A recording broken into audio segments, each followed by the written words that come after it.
All right, well, hello everyone. My name is Stephanie Iacino, the Director of Community Engagement, and today I am joined by Amanda Crusos.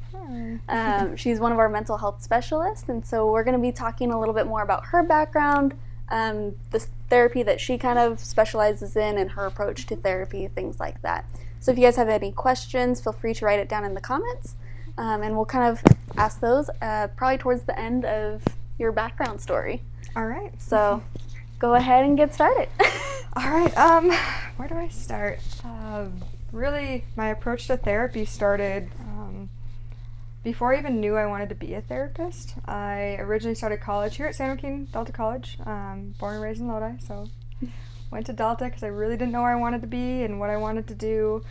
I wanted to start in ag because that had been my background in high school, and so I loved agriculture and being out in nature and just being a part of that. But I didn't stay there, and so as I progressed through, I took some classes in like psychology and sociology, and it really sparked an interest, especially with my childhood background and just with helping people. And that made a huge difference in taking those classes and just created this whole new interest. And when I transferred to Boise State, I decided to go into social work. And I did this after talking with various people in the ag fields that I was interested in, and as well as within the various like psychology type fields like counseling, marriage and family therapists, social workers. And I just decided that social work was a good option for me. It was more broad than some of the other degrees, and I had felt like I had more freedom to pick and choose within that career field what I wanted to do. I could be a very like political based kind of platform. It could be very individualistic with clinical social work. I could work anywhere from prisons to hospitals to private practice. It just gave me a lot of freedoms that I appreciated. And being able to change. Maybe I wanted to do something for a few years and change it up, and that was totally fine within that field. So I knew I wanted to be there, but I also wanted to figure out how I could incorporate my love of ag and my background in that somehow into my career field.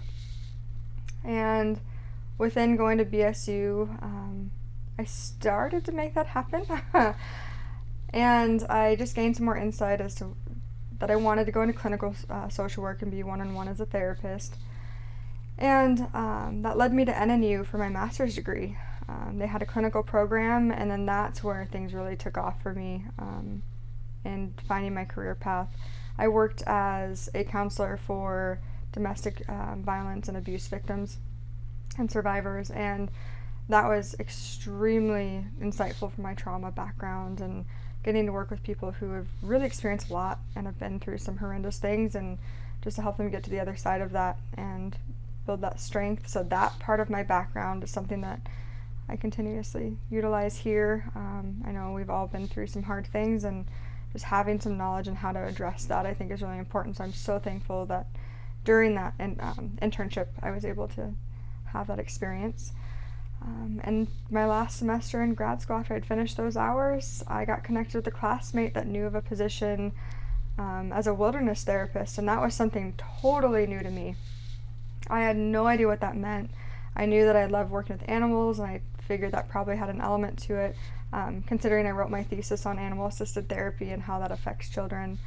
I kept trying to tie everything back together, and I wasn't sure of what was going to happen with that. And I interviewed for this job, and it was set out in the Idaho wilderness, and all the therapeutic processes and everything was done out in nature, and I fell in love with it, and it made sense to me to just bring everything back to a more primitive way of living, to be able to really figure out what was going on for yourself and work through things without all the distractions of everyday life. And so now I love to incorporate that into more of my practicing now. And so that blended my loves of agriculture and wilderness and being outside with helping others. And so I primarily worked with adolescents there. I did work with some young adults. And so I had age ranges between, 12 years old, and I think the oldest I worked with was 27 there. And so it just gave me a really good background in working with kids and adolescents and what was going on for them.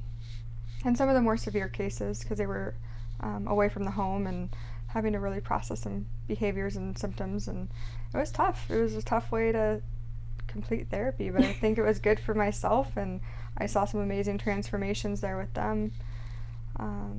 And it gave me a way to do equine therapy, which is something I really love, and it's part of that animal-assisted therapy model that I love.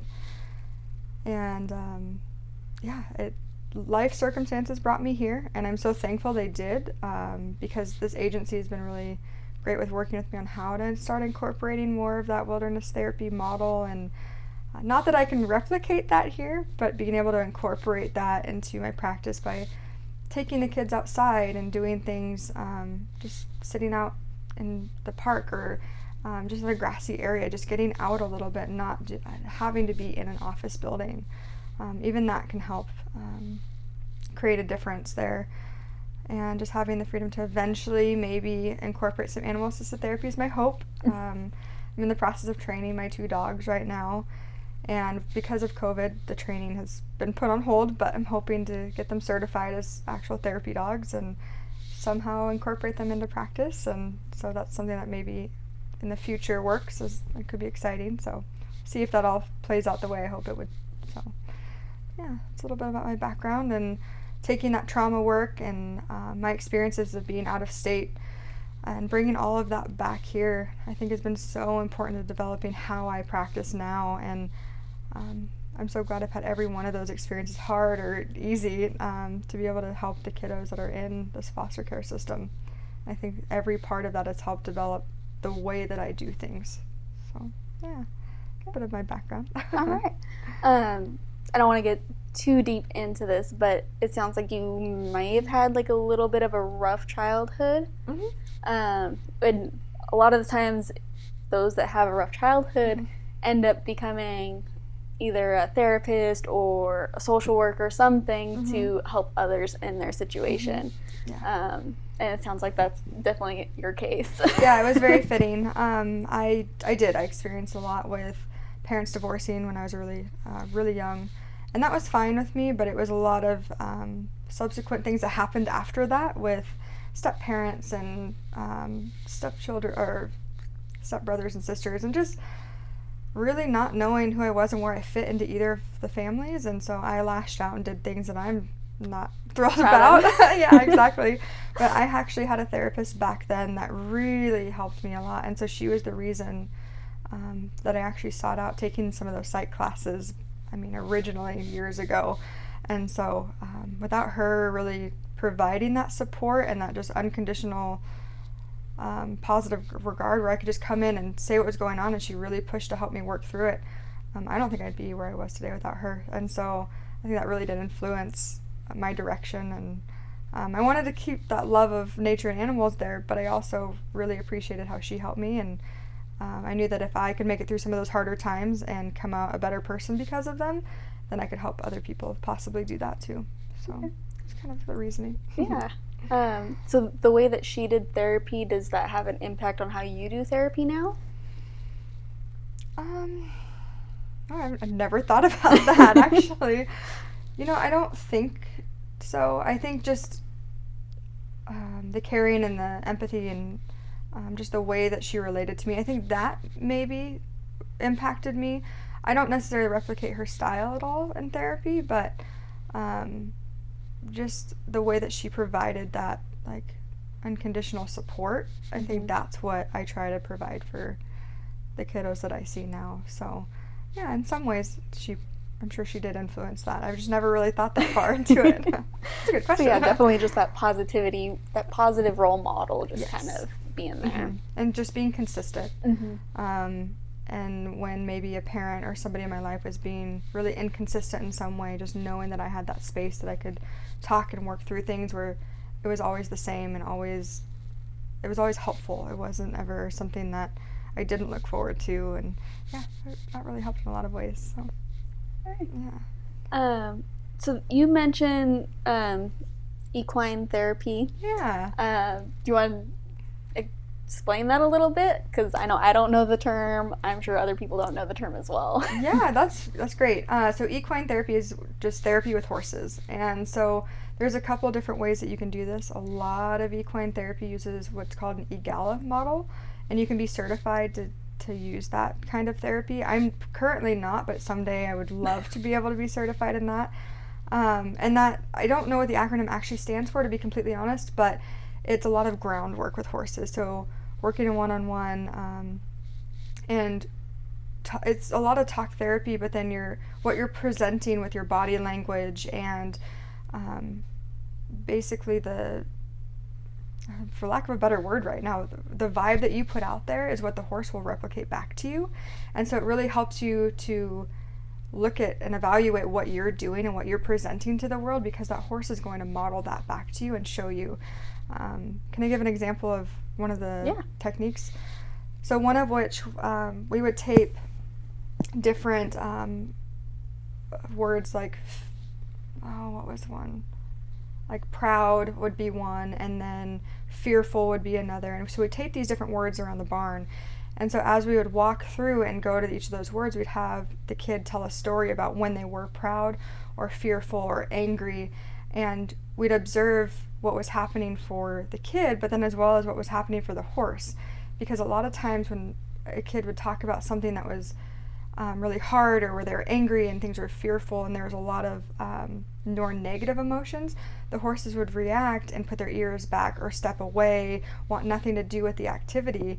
Whereas if it was something where they're talking about being happy or proud or excited, a lot of times the horses would want to engage. Their ears would go up, they'd nestle in with the kids, and they'd show more interest in what we were doing. And so we were able to relate those things back because they were picking up on that body language of the kid, of like, no. And a lot of times when people tell stories, like their body language says how they were feeling back then. And so the horses pick up on that just like people do.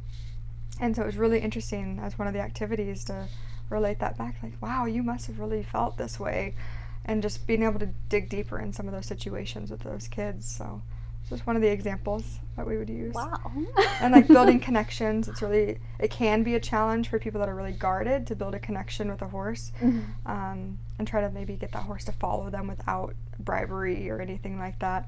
And so watching them get frustrated and try to build this connection and be like, well, I don't know what I'm doing, and kind of have this explosion about it, being able to process those things, because a lot of the patterns that they'd be seeing with the horses, they're experiencing with other classmates or friends, and they're not able to connect. And so being able to physically watch this happen with the horse, be able to, relate that back to the kid and help them create different ways of dealing with things and different interventions. So it's a very hands-on approach to things.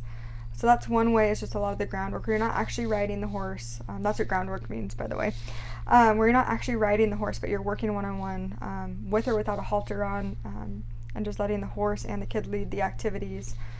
And then a second form, which is not as common, is actually riding horses. And I was able to work with another program, which we did some therapy on top of horses, and that was a really neat experience for me, getting to ride alongside of one of the kids and help them to work through some fears and some anxieties, and watch them transform over the course of an hour, and just accomplishing their goals. And it was a really neat experience, and getting them out of their comfort zone. That was another big part of it. Is sometimes it's scary. Those horses are big, and you don't know, they're a living being that has their own reactions, and they don't necessarily have to listen to you. And so it's building that connection and building that relationship with the horse enough to get them to trust you and you trust the horse, and building this partnership. And it's a really neat thing to watch and see happen, and be able to tie other life experiences into, and it's a lot of metaphorical work. And so yeah, it was a really amazing time. So just out of curiosity, Mm-hmm. When you're doing therapy on a horse, Mm-hmm. and the child that Mm-hmm. you're doing therapy with is feeling, fear or Mm-hmm. anger that gets portrayed into the Mm-hmm. horse, Yes. is that scary to experience at all? It can be, yes, especially when the kid is really panicky or really unsure. Of course, we're going to use horses that are very well trained and not, reactive in any way. And so, but you don't know, anything can happen. And so there is a liability to it. But you can see the horse's reaction with them maybe becoming impatient or not wanting to listen, because the person riding may be giving mixed signals and trying to kick forward, but also pulling back on the reins at the same time because they're nervous. And so just getting them to give back that control with the reins and then ask the horse, and just working through all the little steps. But yeah, you can definitely see when somebody's riding and they're nervous, that you can see their behavior and their body language, because they'll be sitting like this. And then you can see the horse do the same thing, and then watching them work through that nervousness to the point where their hands are down, they're more relaxed, they're sitting more properly because they're not so tense. And you can just see the horse relax as well. It's like this teamwork. It's like a dance back and forth. And it's really neat to witness how that happens. And it takes weeks for that relationship to build, especially for kids that have never ridden before. It can be really scary and intimidating.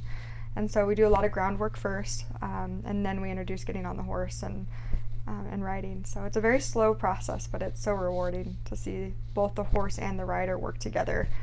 And then all of that can be related back to building trust and relationships with other people in their life too. So yeah. No question. So I know you said it's a little bit hard to do more of the nature stuff in where we're at. Yes. So do you have plans to, like, maybe every other month do a group therapy and go up to the mountains and do like a hike or anything like that? Being a little bit newer in this company, I'm really not sure where this will go, but yes, I would love to do things like that if I could. I know I'm running a teen group right now. It would be great to get those teens out in nature a little bit more and do a hike once a month or once every other month. Take them someplace where there's a body of water and be able to just spend time where the waves can kind of trickle in, and maybe do some meditations or different relaxation techniques, and just learning to take what's around you in and just be present is huge. And so yeah, I mean, I would love to be able to do that one-on-one therapy here. I don't know if that would be too feasible with it being so far away, but even just sitting outside under a tree, listening to the birds, and just bringing that piece of it back in, I would love to create a space where I could do that in a very confidential way. And so hopefully we can make that happen. So it's in the process. It's not there yet, but I'm working on it for sure. So as of right now, with everything going on and being kind of in an office setting, how do you do therapy with a kid? Like, what does it typically look like? Right now I've adopted a lot of art therapy techniques, and my supervisor's been great at teaching me different elements of that, and that's extremely helpful with the younger kids, and it keeps them engaged and keeps them busy. But what I like is that the art therapy room is near these really large windows, and so sometimes we'll go sit by the windows and the tree is right there, and just being able to be a little bit closer in the sunlight and having those experiences is great. I do know that I'm starting to take some of the kids that I've built some rapport with outside, and we're going to go sit out in the grass and just do some relaxation techniques and build some coping skills being outside. And so they don't need to have something physical in their hands to use as a coping skill. They can learn to just take what's around them and use it how they need to. So yeah, so I try to be extremely versatile in my therapy. I don't adhere to one single thing, and as much as I do love wilderness therapy and what that offers, it's not something that I can replicate here. So I try to just bring in elements of that by going outside or sitting by the window and things like that. And so I don't know, should I define what wilderness therapy is? Yeah. Maybe? Okay. It's really hard to define because there's so many different definitions out there, but from what let's just keep it simple. So it's primitive living, so usually being removed from your situation and living somewhere different, out in nature for a period of time, anywhere from a few weeks to a few months. Therapeutic interventions alongside of that primitive living, and then oh my gosh, what is that third piece of it? Wow, I'm totally blanking right now. I had it there on my notes, and then it's down a little further. I apologize, that was not meant to happen. But yeah, it's interventions, primitive living, and environment. Yeah, and then the environment is just being out in nature. And the combination of those three things really impacts your life. It gets you away from all the distractions, and that's what defines a very broad view of wilderness therapy, and then every program that's out there that utilizes that creates their own interventions. They create their own way of doing things in their own there's a lot that goes into it, and as a therapist coming in, you just utilize what's around you in that setting, and you just make work out of nothing. It's pretty great to see that happen. So but it's a really neat intervention, so I'm hoping to bring more of that in. But like I said, it's not a one-size-fits-all, and it's something that I can't replicate here. So doing my best to bring in those elements and being flexible, because it's not a one-size-fits-all approach to every kid, and there's going to be times where something that I may think would work great doesn't, and I need to adjust, and I need to do what's best for that kid. And that's really what therapy is about, is helping each individual person and not adhering to one single thing. So, but yeah, I think that's where I come from. So the wilderness therapy is a little bit similar to like going camping for the weekend. Yeah. And just kind of relaxing and decompressing. Exactly. It's just decompressing and taking that time away from everyday life to reevaluate what's going on for you, and just bringing it back to your body somatically. Like, what's going on in your body? Am I noticing that I've got a lot of anxiety lately, and why? And slowing down away from your home environment can help you to see those things, and then it helps for you to address them in your everyday life. So just kind of taking a break. I always recommend, if you can, I know people have to work and there's lots going on in life right now, but if you can just slow down and take a break for a little bit and just take it all in and evaluate what's happening for you, it can help you to make those changes that may be necessary to improve your mental health or your physical health even. So, yeah. Okay. Let's see, what else do I have in my notes?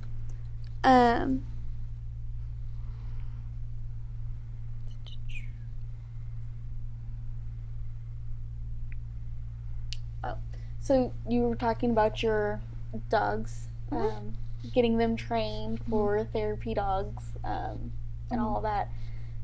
How are you planning to get them to join you in your sessions?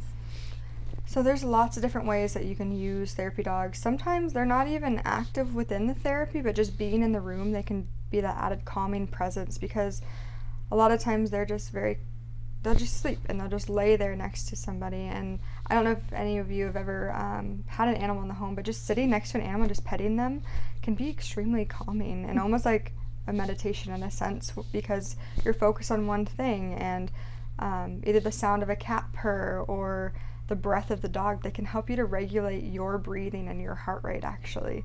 And so it could be as simple as that. They can be used if maybe a child has a fear of a dog, introducing a really friendly dog that's willing to interact and just be very low key and quiet, that can help that child to overcome that fear. We can also teach skills such as like taking care of somebody else. Maybe they struggle to function in daily life and need to be prompted in brushing your teeth, brushing your hair, and doing all their daily chores. Well, maybe taking it out of context and learning how to care for an animal and what do they need every day, and taking it outside of the kid's personal life can help them to integrate a routine, and then they can integrate that routine back to their own needs. And so it's a lot of maybe taking it out of context and then reapplying it.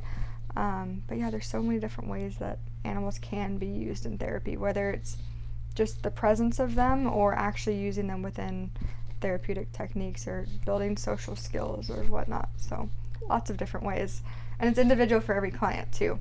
So I think that's very interesting that you brought up the whole breathing thing. Just for me personally, I have a dog, and I like to cuddle with him and stuff like that. And so there's been times where like I can feel stressed or anxiety coming on, and just laying there cuddling with him and then trying to match his breathing. Yes. I didn't really think of it as therapy until you mentioned it, but yeah, it is. It's very calming, and a lot of times animals can sense, let's just be honest, most of the time they will sense exactly what's happening for you. And I know one of my dogs, she's extremely intuitive. If I'm having a bad day or if she knows somebody else is, she'll come and just sit next to you. And she just acts as this calming presence where she just wants that attention, and she wants you to kind of get out of your own head. It's really amazing how that works. And I have my other dog who loves children, and she loves to interact and show them that, that she is a pit bull. So showing her that, hey, pit bulls aren't so scary all the time. And there are some good ones out there, and just being able to interact with a dog that may seem scary or look intimidating, and know that they can love all over them, and they're going to roll over and they can rub their belly, and she'll crawl on the floor with them. Just getting to do those different things. So yeah, it's very calming, relaxing. Mm-hmm.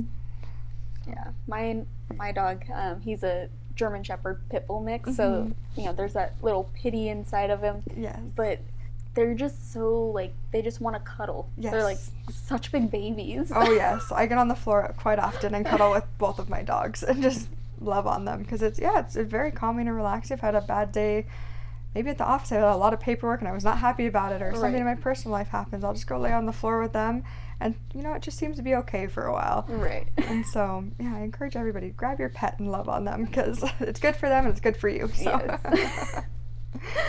Yes. So you told me before we got started that you were reading a book. Do you want to say anything about the book? Sure, I can. As part of how I do therapy, I like to learn, and I always am trying to incorporate new things into practice. If I learn something that maybe is contradictory to what I've already been doing, I kind of like to analyze that and see what's happening. And I always want to add more information and new techniques and interventions to how I do things, because I want to be able to best serve the population.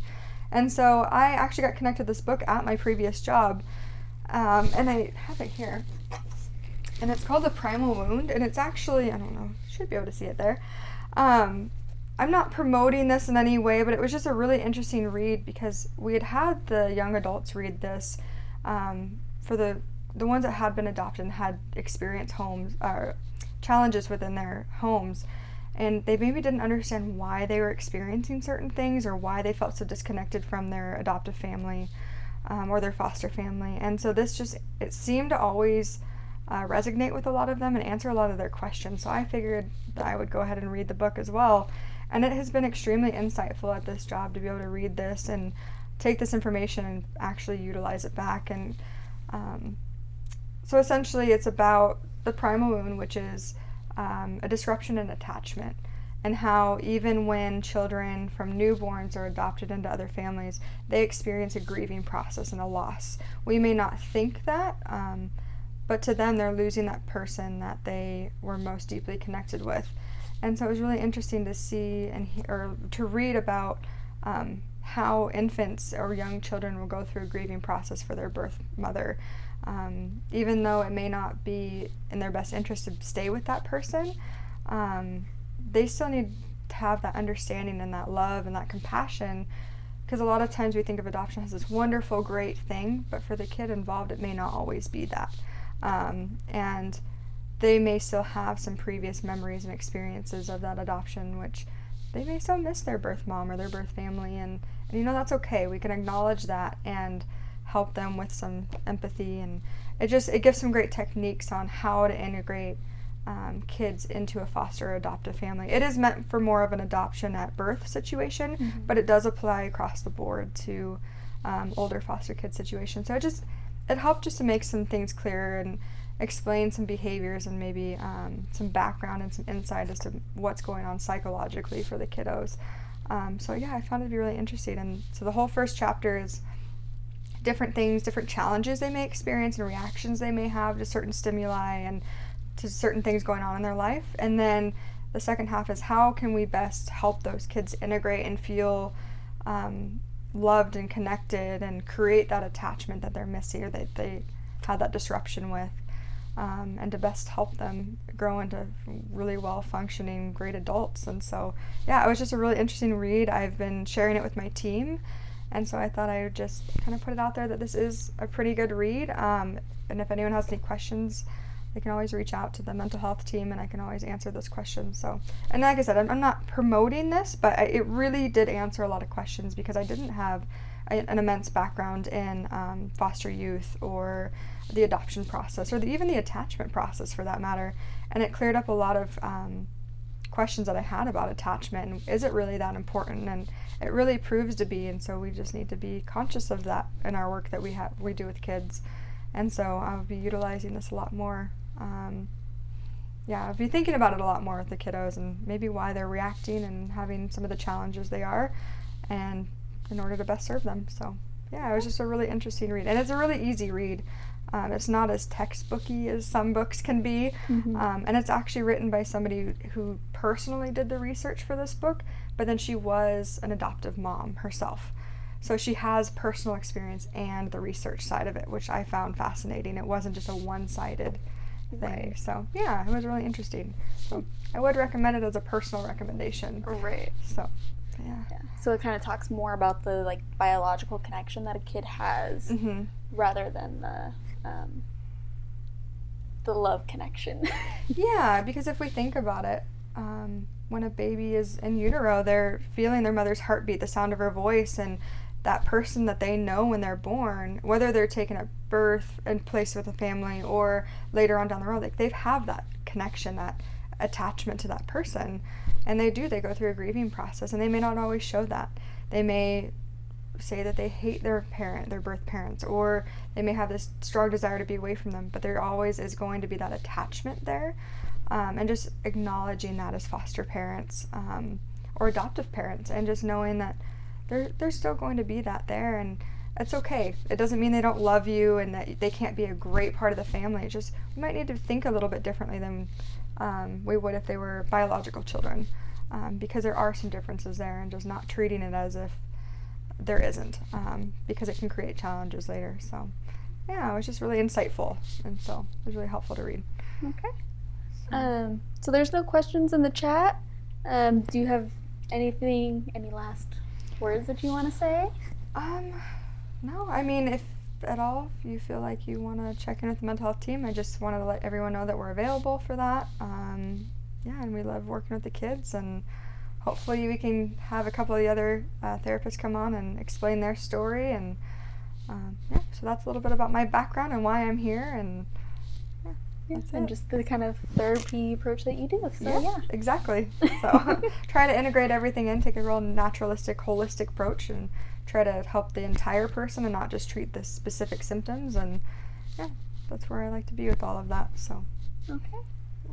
Well, thank you for coming on and sharing your story. I appreciate that. And I'll tell you guys that Thursday we have a special announcement, so you're not going to want to miss that live video. So that will be Thursday at 3 o'clock, and we will see you there. All right, thank you, Steph. Thank you.